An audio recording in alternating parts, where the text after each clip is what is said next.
Buen día, soy el Dr. Alejandro, estamos filosofando y esto es La Línea del Tiempo.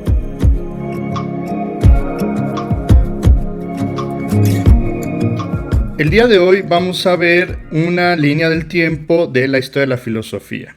Nos vamos a enfocar en la filosofía antigua. Y les quiero presentar esta línea del tiempo que yo hice, que contiene a los autores más importantes de la historia de la filosofía. Me centro en la filosofía occidental porque estamos siguiendo el curso de historia de la filosofía de Hegel. Muchos de ustedes me han preguntado sobre filosofía oriental, por qué no está incluida en el recorrido que estamos haciendo, y la vamos a ver cuando veamos filosofía de la historia, cuando Hegel se dedica a estudiar las distintas culturas. Ahí es donde vamos a ver a los pensadores de Oriente. Les quiero mostrar mi línea del tiempo. Les voy a dar una visión general que vamos a examinar en otros videos, pero que en este vamos a concentrarnos en filosofía antigua porque es lo que hemos estado trabajando en nuestras temporadas de historia de la filosofía. Entonces vamos a comenzar por la Grecia arcaica. Te recomiendo que para el video de hoy utilices un dispositivo con una pantalla grande, pues vamos a examinar una línea del tiempo muy detallada y quizás en dispositivos pequeños no se alcance a ver también. Así que si puedes ver este video en una tablet, en una laptop o en una televisión, se podrán leer mejor los nombres de los filósofos. Si esto no es posible, entonces puedes escuchar este video como un podcast. Ahora sí, comencemos. Este recorrido, como ustedes pueden ver, ya lo hemos hecho en nuestra primera temporada de Historia de la Filosofía. Luego la segunda vimos Sócrates y Platón y en la tercera vimos Aristóteles. Y ahora vamos a ver en la cuarta temporada a los pensadores helenistas, de los cuales les voy a platicar un poquito más el día de hoy. Pueden ver que la línea del tiempo pues está organizada de izquierda a derecha, del pasado al presente, y cada una de estas barritas lo que muestran es el periodo de vida de cada uno de estos pensadores. Entonces, por ejemplo, pueden ver aquí que Tales de Mileto vivió del 624 al 545, y arriba pues puse también los periodos más importantes de la historia referida sobre todo a lo que nos importa, que es filosofía. Entonces, pues más o menos pueden ver la duración de distintas etapas: la Grecia arcaica, la Grecia clásica, el periodo helenista, que es el que les comento que vamos a ver en la siguiente temporada. Después seguiríamos con el Imperio Romano, es decir, la filosofía romana, la filosofía latina. Después la Edad Media, que se divide en dos etapas: Alta Edad Media y Baja Edad Media. Es curioso porque la alta va primero y la baja va después. Entonces, si quieren acordar cuál va primero y cuál va después, acuérdense que es como en el béisbol, que primero se juega la alta y después se juega la baja. Y ya después de ello llegamos a la Edad Moderna. Aquí pues yo hago el corte en Hegel, un poco arbitrario. Y después, pues como no caben los autores del siglo XIX y XX en una sola línea del tiempo, pues las recorté en varios periodos. Entonces aquí se repiten las fechas, como pueden ver, pero los agrupo por escuelas o al menos si tienen algo en común. Entonces aquí puse a los filósofos marxistas o de izquierda, aquí a los pensadores políticos liberales, aquí puse a los pensadores existencialistas y puse aquí la hermenéutica porque aquí cabía. Después puse aquí a los filósofos que son vitalistas, como Nietzsche, y que tienen mucha influencia en la filosofía europea, fenomenología, postestructuralismo. Vaya, pienso que es un poco arbitraria esta agrupación, pero pues creo que tienen que ver bastante, o se puede seguir una línea bastante entre estos autores. Y después, en estas dos últimas líneas del tiempo, puse a los pensadores analíticos. Entonces, si tenemos paciencia y suerte, pues vamos a llegar hasta el siglo XX. Aquí hay autores vivos. Llegaremos a ellos, pero pues tenemos que ser pacientes y ya ven que yo sigo con esta idea de que se entiende mejor la filosofía si vamos en orden.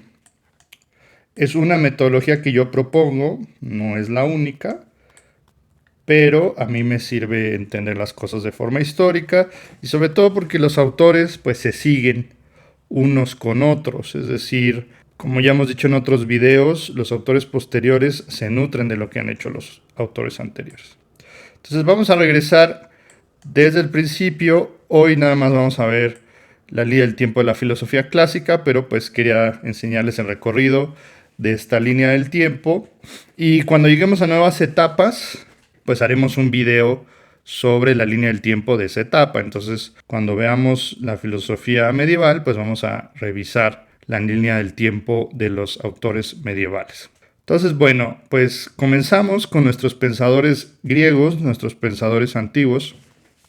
Como ustedes saben, he referido a Tales de Mileto como el primer filósofo de la historia, así considerado, aunque realmente el nombre de filosofía se lo puso Pitágoras. Y noten una cosa aquí ustedes, yo también clasifiqué por colores a los distintos autores, poniéndoles el mismo color si pertenecían a la misma escuela.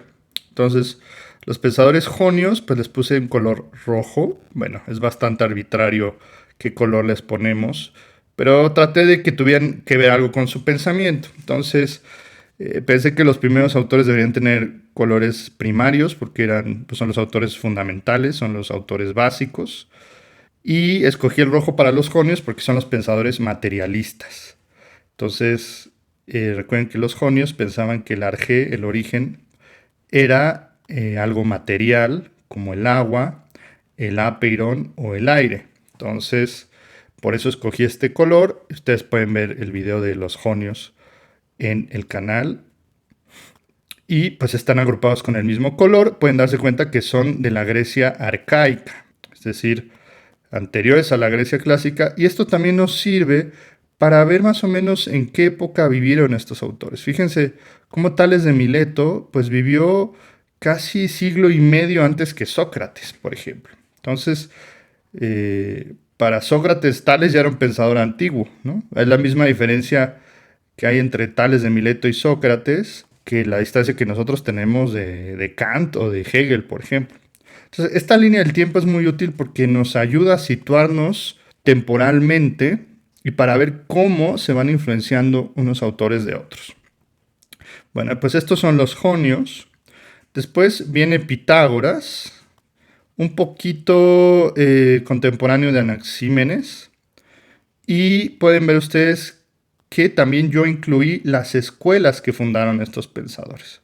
Entonces, Pitágoras, pues padre del pitagorismo, y pues trato de incluir esto de las escuelas una tras otra. El pitagorismo pues le sobrevivió bastante a Pitágoras. La escuela pitagórica pues vivió hasta más allá de los tiempos de Aristóteles, si se fijan, ¿no? Y pues el pitagorismo, recuerden, proponía que el número o que los entes matemáticos era el principio de la realidad en contraste de los jonios. Entonces aquí ya vemos esta dialéctica que nos menciona Hegel de cómo la historia de la filosofía se va sucediendo a través de contrarios, de contradicciones. Después de Pitágoras, bueno, aquí también yo los ordeno de una forma conceptual. Por ejemplo, Genófanes es contemporáneo de Pitágoras, pero puse aquí a Heráclito antes para contrastar un poquito las corrientes y porque Heráclito pues es un autor que propone el devenir como el principio de la realidad, como el arjé.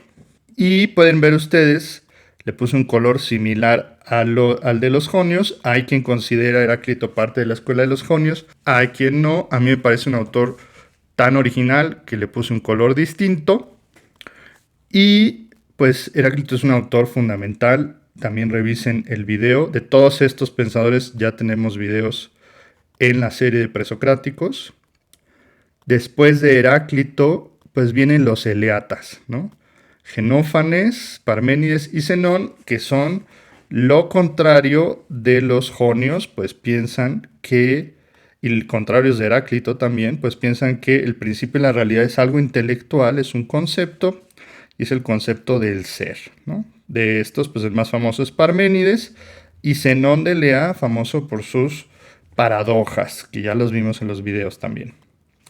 Después de ellos vienen los pluralistas, Anaxágoras y Empédocles. También aquí pueden ver que puse los lugares de nacimiento de cada uno de estos autores y porque los griegos, pues su apellido era donde nacieron, así se estilaba. Pero bueno, pues sirve para ver dónde nacieron estos autores en la Jonia, que hoy es Turquía, estos autores en Elea, que hoy es parte de Italia, y los autores pluralistas. Entonces tenemos Anaxágoras y Empédocles que hacen una especie de mezcla de los pensamientos anteriores y dicen que pues, hay varios elementos que son el fundamento de la realidad. Después de ellos tenemos a Demócrito, Demócrito de Abdera, de la región de Macedonia. Y Demócrito pues es el padre del atomismo, junto con Leucipo, a quien no puse porque pues no se sabe mucho de él y era como el discípulo de Demócrito, que pues son también rescata, se piensa que son materialistas, por ejemplo Marx habla del materialismo de los atomistas y claro que son materialistas, pero es curioso porque su materialismo está fundado en el átomo y el átomo es una idea, es un concepto, entonces están muy emparentados con los eleatas, aunque pareciera que están emparentados con los jonios. De esto hablamos en el video de los atomistas, si se acuerdan. Se los recomiendo que lo chequen si no se acuerdan. Y luego pues puse aquí a los sofistas, pues son muchos y ponerlos a todos no me iba a caber y pues los puse ahí como todos juntos. Y pueden ver ustedes que aquí hay el desarrollo de la filosofía presocrática, pues un nombre un poco injusto porque estos autores les ponen el nombre solo porque están antes de Sócrates, ¿no? Me parece un poco injusto, pero así es. Y después de ellos, pues ya viene Sócrates. Aquí es muy interesante ver cómo la vida de Sócrates coincide con varios autores anteriores y posteriores. Es decir, cuando Sócrates nace, pues estaba la escuela de los pitagóricos, estaba vivo Parménides, por eso está el diálogo famoso del Parménides, está Zenón, o sea, se alcanzó a pelear con ellos, estaba Anaxágoras, que fue su maestro, estaba Empédocles y estaba Demócrito, que era más joven que él. Entonces aquí también hay cosas curiosas, porque aunque hablamos de Demócrito como un presocrático, pues resulta que Demócrito era más joven que Sócrates. Entonces, pues también estas organizaciones de quién va antes y quién va después, pues muchas veces corresponden a algo conceptual más que a algo cronológico. Entonces, a mí me parece la organización conceptual mejor, porque lo que se trata es de entender a los conceptos, no de hacer historiografía o historia. Pero aquí tenemos nuestra línea del tiempo para aclararnos estas dudas. Entonces es muy curioso que Demócrito pues es más joven que Sócrates, 20 años más joven que Sócrates, si se fijan. Y no obstante es considerado presocrático, ¿no? Pero bueno, así es.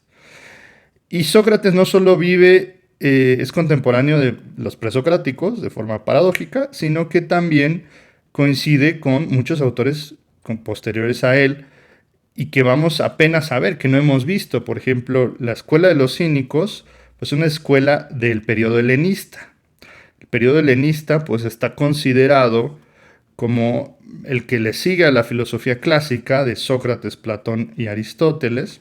Y no obstante, pues también es contemporáneo. O sea, fíjense ustedes que incluso Antístenes, que es el fundador de la escuela de los cínicos, que son los helenistas, que conceptualmente vienen después de Sócrates, Platón y Aristóteles, pues incluso es contemporáneo de Demócrito, ¿no? Estas cosas curiosas pasan en la historia y por eso pues yo quería enseñarles la línea del tiempo antes de empezar con la serie del helenismo. Otro pensador helenista es Diógenes, también es de la escuela de los cínicos. Antístenes es el fundador, pero el más famoso pues es Diógenes, que era un verdadero irreverente, a mí me cae muy bien. Y estos autores pues agarran muchas ideas y muchas nociones de Sócrates. Hay quien dice pues, que en realidad son los verdaderos socráticos, son los cínicos o incluso los epicúreos y no tanto Platón, porque esta gente sí se dedicó a vivir de forma filosófica, de una forma demasiado comprometida. Hay quien dice esto, se puede discutir, a mí me parece muy interesante esta discusión. Lo cierto es que, como les decía, son ocupados o son puestos en el lugar del helenismo, se suelen enseñar después de Sócrates, Platón y Aristóteles, porque estas escuelas corresponden a una etapa donde lo que importa más es la forma de vivir más que tratar de entender la realidad, y se le llama helenismo porque coincide, si se dan cuenta, el esplendor de estas escuelas con el periodo helenista, así llamado porque los helenos pues, eran los griegos, y en esta época tuvieron una gran expansión por todo lo que era Grecia y el Asia Menor hasta la India debido a las conquistas que hizo Alejandro Magno, alumno de Aristóteles. Entonces, como estas escuelas se desarrollan durante el periodo helenista, pues se les suele llamar así.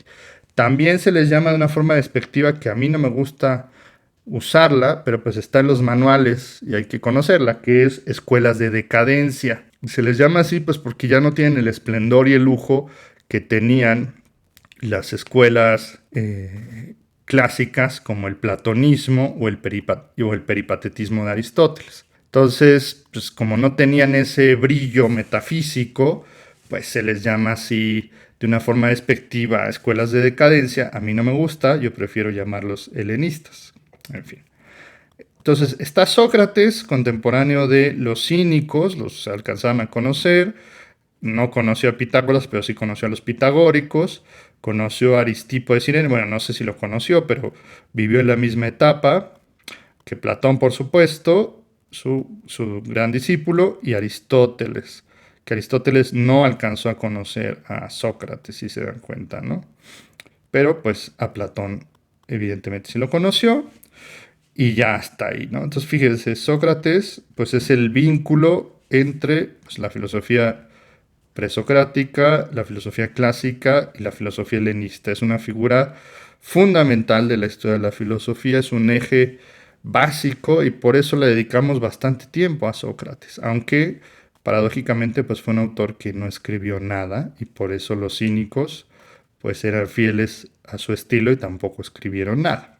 Después de Sócrates, nosotros en nuestra segunda temporada tuvimos varios videos de Sócrates y varios videos pues de Platón, ¿no? Pues Platón, otro autor fundamental en la historia de la filosofía, no se puede dejar atrás y le dedicamos pues bastante tiempo.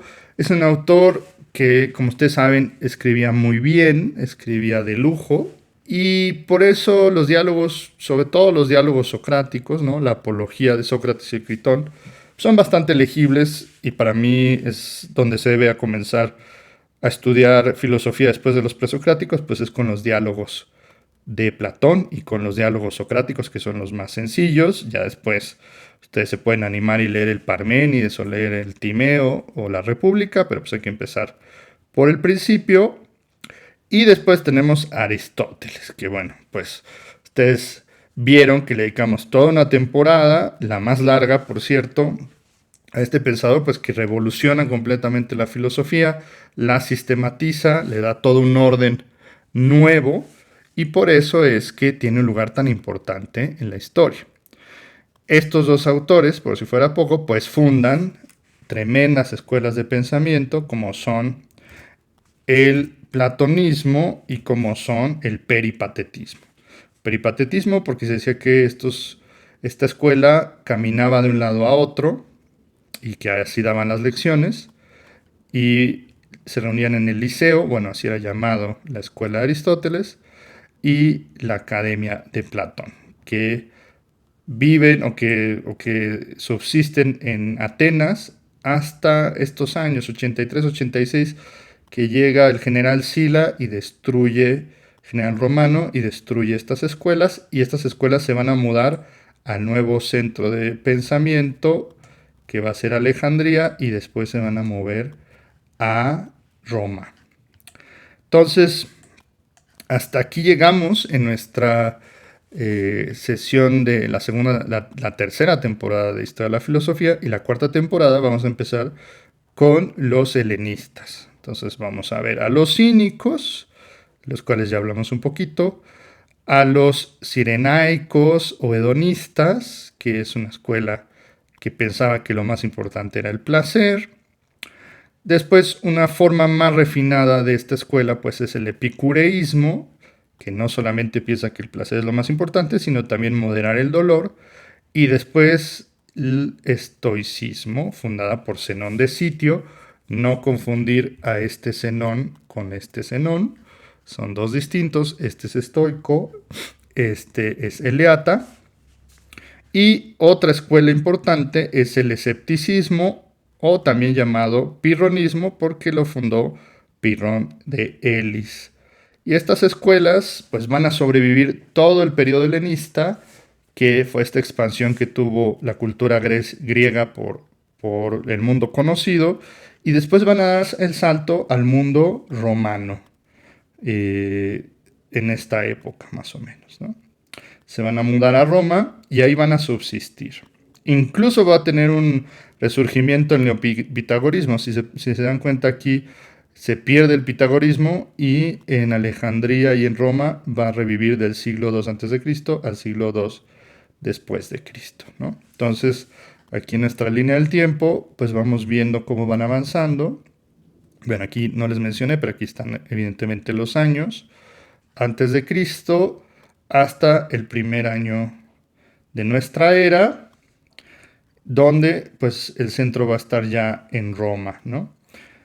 En la filosofía antigua vamos a ver después la filosofía latina, que pues son como muy estoicos o pensadores eclécticos.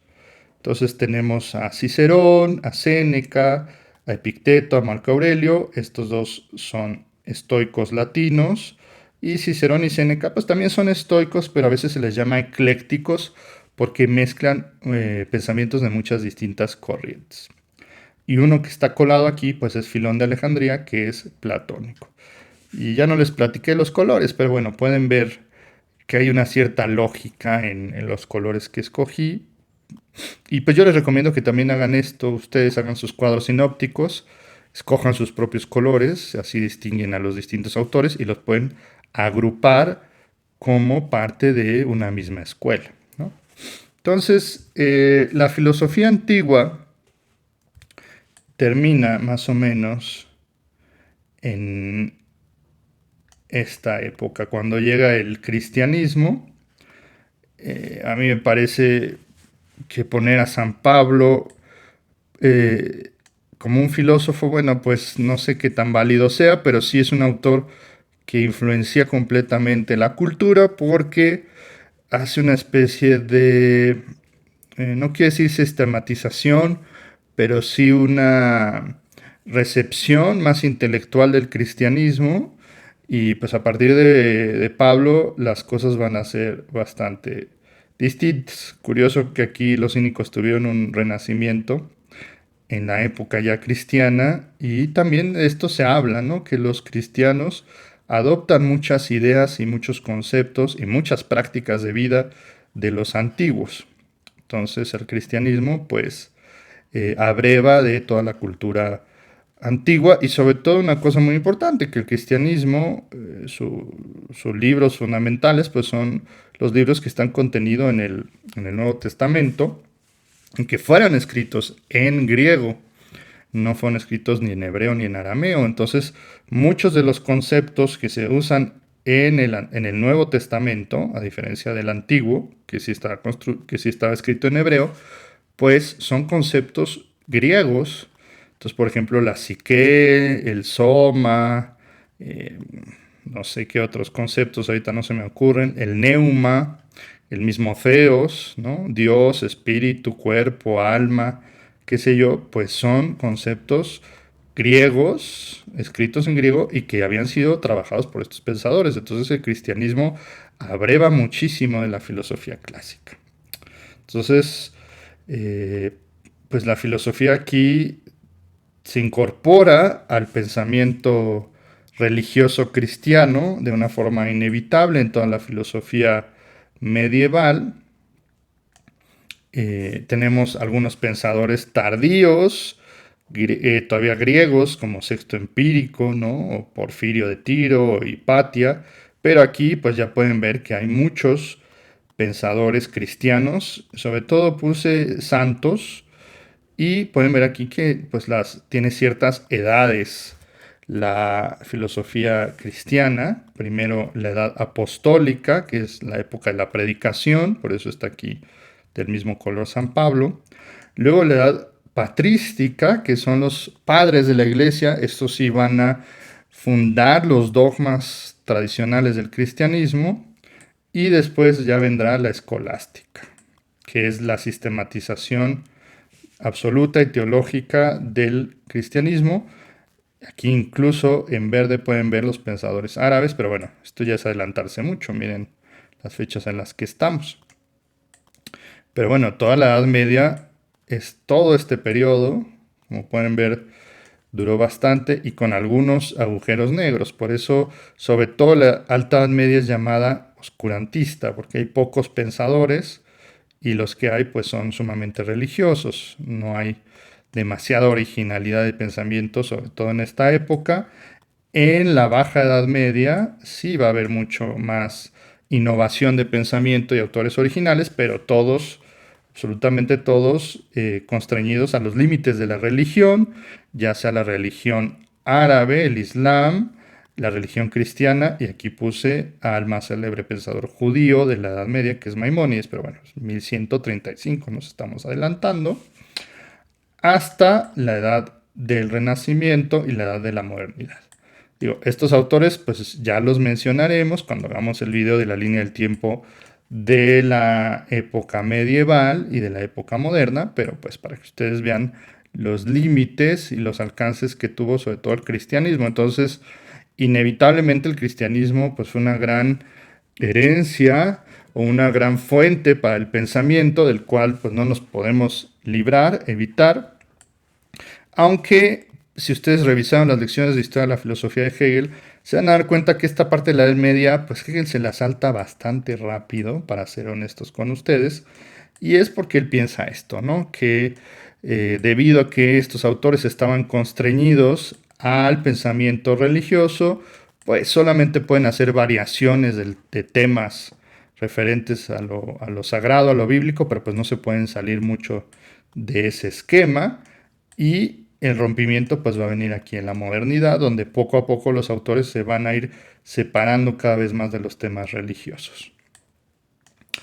En fin, pueden ver ustedes esta evolución, la vamos a ver poco a poco, pero bueno, tenemos que empezar paso a pasito y por eso vamos todavía en los helenistas, que vamos a estudiar las escuelas helenistas cínicos, los hedonistas o cirenaicos, los epicúreos, los estoicos, los pirronistas o escépticos, y ya no son propiamente helenistas, son de otra época, pero quizás hablaremos también de los neoplatónicos en la siguiente temporada. Entonces tenemos todavía bastante recorrido para terminar la filosofía antigua, pero ya casi nada, y después pues ya pasamos con mucha tranquilidad, con muchas bases a la filosofía medieval. Va a ser mucho más fácil entenderla habiendo tenido todo este bagaje, sobre todo el trabajo que hicimos de Platón y Aristóteles. Y ya después la filosofía moderna va a ser más sencilla si tenemos todo este bagaje. Y no se diga la filosofía contemporánea, nada más para que se piquen un poquito y vean algunos autores. Aquí es lo que vendría siendo la filosofía del siglo XIX y XX. Nos detendremos cuando lleguemos. Entonces, hay que ser pacientes. Pero bueno, aprovechen este tiempo para hacer sus lecturas, para ir siguiendo, para ver los videos que les hagan falta. Y poco a poco vamos a seguir en este camino hermoso que es la historia de la filosofía. A mí me ha encantado hacerlo con ustedes y llegaremos muy pronto a la filosofía moderna y contemporánea y a este señor que a mucha gente le llama la atención y que está teniendo un renacimiento grande en esta época y que a mí me parece pues un tipazo y un genio de la historia. Bueno, pues eso es todo por hoy. Muchas gracias por ver este video. Si te gustó, dale like, comenta, comparte y suscríbete. Toca la campanita para recibir las notificaciones y visita mi página de Patreon y redes sociales. Los vínculos están en la descripción. Nos vemos en la siguiente semana. Hasta pronto.